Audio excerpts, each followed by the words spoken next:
प्रेक्षकांनो, छोट्या वयोची मोठी स्वप्न या मालिकेचा आजचा म्हणजे 13 सप्टेंबरचा भाग तुम्ही बघत आहात। आता यापूर्वी काय झालं 3 दिवसाच्या आधी मी तुम्हाला सगळं शॉर्टमध्ये सांगतेय।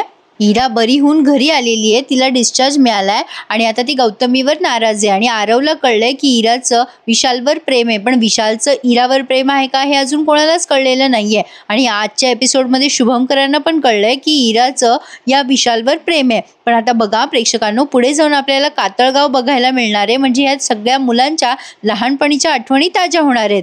गौतमी इराशी बोलायला येते तेव्हा इरा तिला रूडली जा असं म्हणते, कारण इराचं बोलणं गौतमीने ऐकलेलं नसतं ना। तिने सांगितलेलं होतं की गावामध्ये असताना त्यांचा कॅम्प होता ना, तेव्हा या बयोचा बंदोबस्त कर, पण ती ऐकत नाही। आता हा आरव बयोच्या मागे मागे करताना दिसतोय। तो म्हणत असतो तू विशाल सरांना बोलव ना ग बयो तिथे आपल्या कातळगावला, ते गणपतीसाठी जाणार आहेत हे सगळेजण प्रेक्षकांनो तिथे। पण आता बयोला वाटतं ह्याला विशाल सरांबद्दल आणि माझ्याबद्दल कळलं की काय। आरव म्हणतो अगं ते तुझं खूप ऐकतात ना, तू खूप हुशार विद्यार्थिनी आहेस ना म्हणून। आता बयो जरा मनातनं घाबरते आणि ती आरवला उत्तर देण्यासाठी टाळाटाळ करते आणि ती म्हणते माझं काही ते ऐकत नाही, तूच बोल, माझं नाही ऐकणार ते। आरव म्हणतो असं काय करतेस ग बयो, ऐक ना। आता हा आरव विशालला यासाठी आग्रह करतोय कारण त्याला असं वाटतंय की विशाल जर गावाकडे आला तर इराचा मूड बदलेल आणि इरा पण गावाकडे यायला तयार होईल।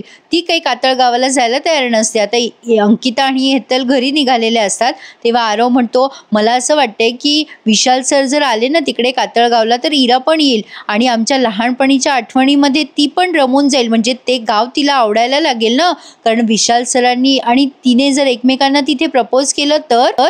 अंकिता म्हणते अरे तू जसं काही बोलतोयस, तू जे काही बोलतोयस ते खरंच होणार आहे का आरव। आता तेवढ्यात तिथे शुभंकर आलेत आणि त्यांनी हे सगळं ऐकलंय मागहून।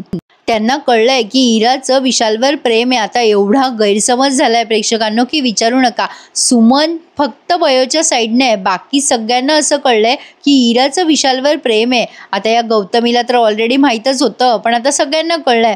आरव आता त्या अंकिताला आणि हेतलला प्लॅन सांगत असतो की आपण विशालला तिथे नेऊयात, म्हणजे आपोआपच इरा तयार होईल कातळगावला यायला आणि आता आमच्या लहानपणीच्या आठवणी तिला हव्याशा वाटतील, कारण ते गाव तिला आवडायला लागेल ना विशालमुळे पुन्हा एकदा। आता हे शुभंकर असं करतात आणि पाण्याची बॉटल घेऊन तिथून निघून जातात।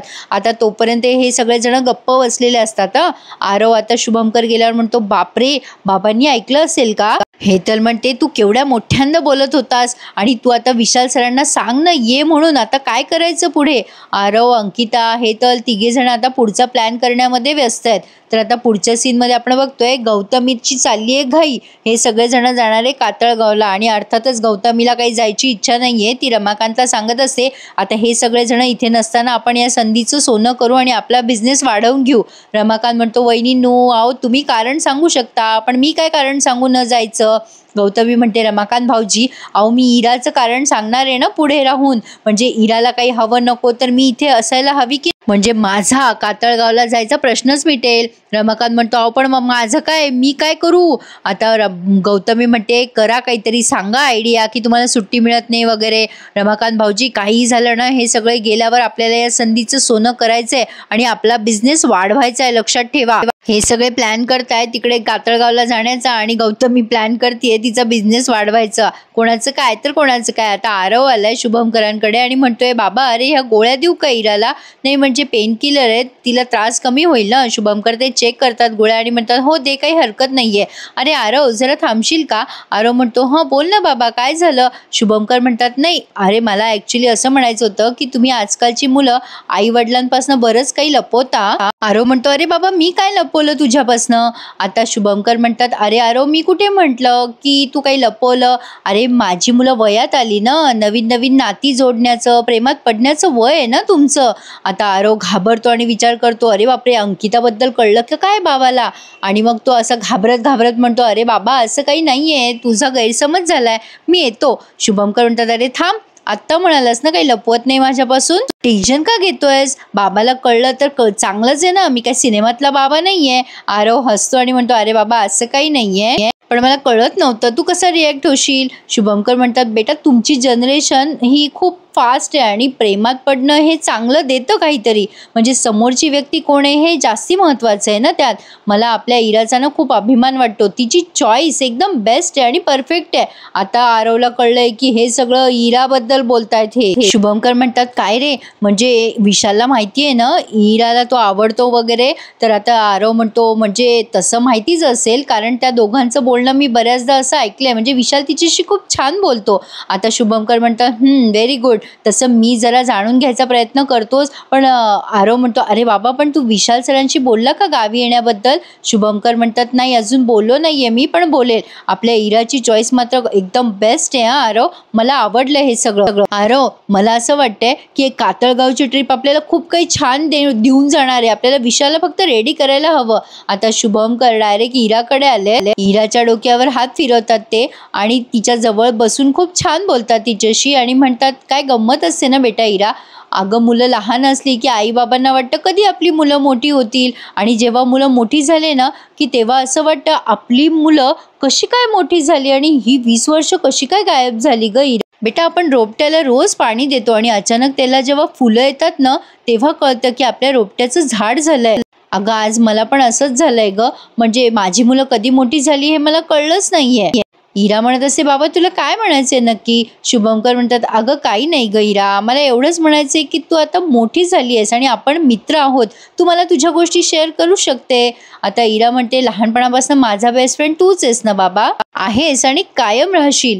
आता शुभंकर बयोला आलेलं बघतात आणि म्हणतात हे बघ बयो, इराला आता फिट करायचंय, गावाला जायची तयारी कुठपर्यंत आली आहे तुमची, काय झालंय? आता बयो म्हणते बघा ना बाबा, इरा नाही म्हणते गावाला यायचं. शुभंकर म्हणतात अगं असं कसं चालेल, अगं विशाल पण येतोय गावाकडे. आता इरा म्हणते काय विशाल येतोय?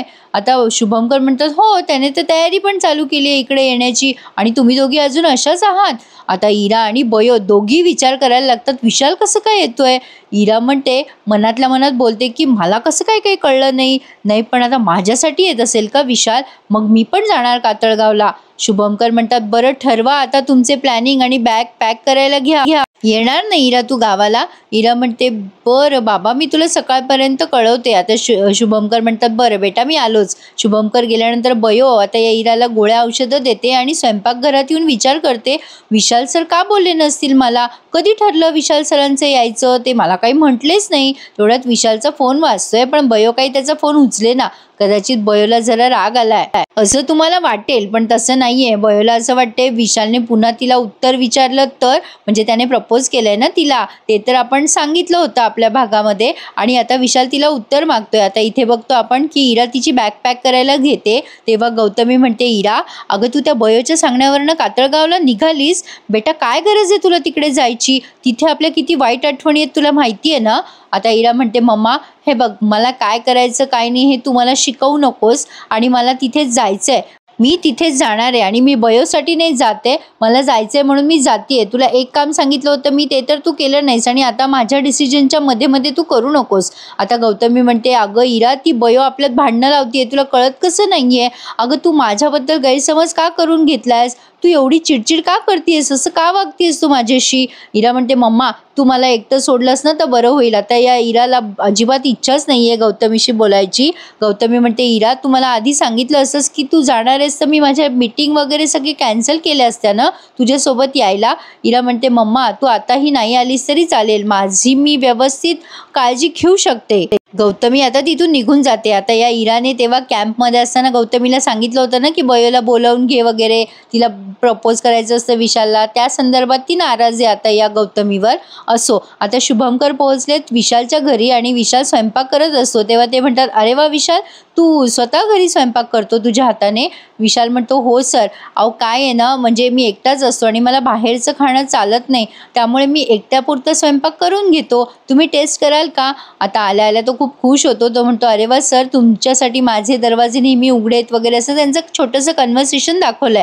आता विशालने आग्रह केल्यावर शुभंकर त्याच्या हातची थोडीशी टेस्ट करतात खिचडी आणि आता तुपाची फोडणी दिली आहे का असं खाल्ल्या खाल्ल्या ते त्याला विचारतात. विशाल म्हणतो हो सर, तुपाची फोडणी दिली आहे. शुभंकर म्हणतात माझ्या इराला पण फार आवडते तुपाची फोडणी.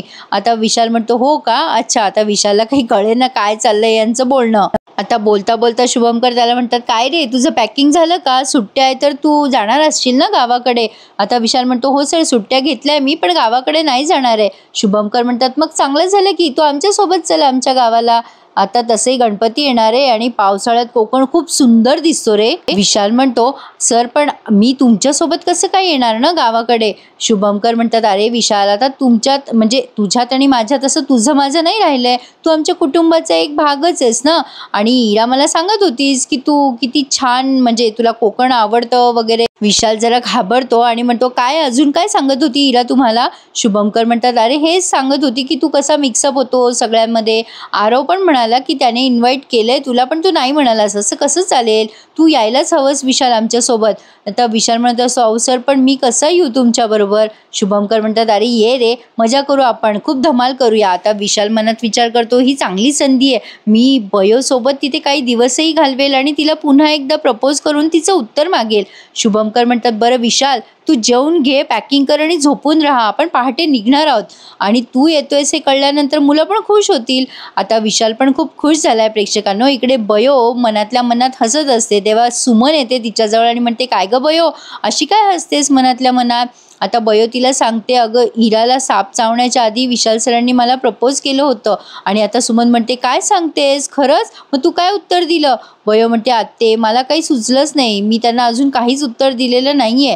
आणि आता ही सुमन म्हणते काय सांगतेस बयो. तेवढ्यात विशालचा फोन येत असतो, बयो उचलत नसते म्हणून आता सुमन म्हणते घे बाय माझे, अगं माझी बयो लाजता तर. बयो आता लाजून म्हणते हसू नको ग आत्या. आता ही सुमन म्हणते अगं काही नाही, तू लहान असताना अभ्यास करताना असं तुला काही आलं नाही ना तर तू अशी चिमणीसारखं तोंड करून बसायची. पण बयो मला सांग आत्ता जर का तुला भारती वहिनीने विचारलं असतं की तुला विशाल सरांबद्दल काही वाटतं का तर तू काय म्हणाली असती ग. आणि आता बयोकडे त्या प्रश्नाचं उत्तरच नाहीये. आता बघा प्रेक्षकांनो हा भाग त्यांनी इथेच पूर्ण केलाय. आता बयोला कळलंय की गौतमी काहीतरी काळे धंदे करणार आहे हॉस्पिटलमध्ये. आता ही बयो तिला गौतमीला धमकी देते आणि म्हणते तुमचे काळे धंदे जर बाबाला आणि इराला कळले तर काय वाटेल त्यांना. आता गौतमी तिला म्हणते से शानपणा करू नको. आता बयो म्हणते हॉस्पिटलमधले धंदे बंद करा शेवटचं सांगते. पण गौतमी तिच्या धमकीला न जुमानता तिचं काम करणारच आहे, म्हणजे गौतमी त्या हॉस्पिटलमध्ये काळे धंदे करणार आहे. आता प्रेक्षकांनो आपल्याला कातळगाव बघायला मिळणार आहे, सगळे एपिसोड छान असणार आहे, त्यामुळे बयोचा रिव्ह्यू तुम्हाला रोज येईल. सण असल्यामुळे मी रिव्ह्यू देऊ शकले नाही. थँक्यू सो मच तुम्ही केलेल्या सपोर्टसाठी. आणि आता सगळे रिव्ह्यूज रोज एन्जॉय करा. छोट्या बयोची मोठी स्वप्न आपल्या चॅनलवर, त्यासाठी सबस्क्राईब करा चॅनलला. धन्यवाद.